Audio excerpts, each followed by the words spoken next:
Работи, да. Спомням си, когато за първ път те видях, красивото ти лице на това толкова специално място за мен. Тогава сякаш времето беше спряло или поне така се усещаше.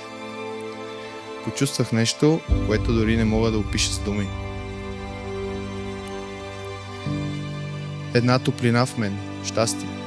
Тогава аз разбрах, че ти си моето нещо хубаво.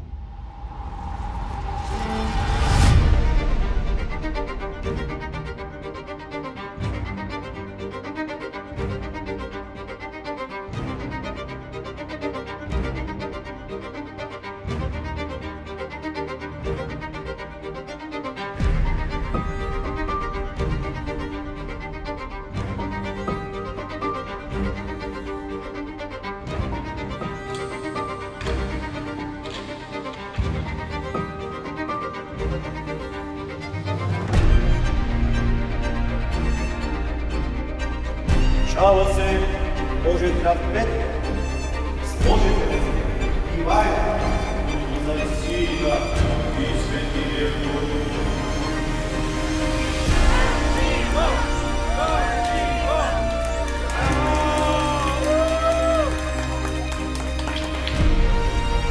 Ти си всичко за мен. Моят слънчев ден, моята страшна буря, моята усмивка и моите сълзи. Ти си моя най-добър приятел и мое вечно щастие. Благодаря на Господ, че преплете пътищата ни.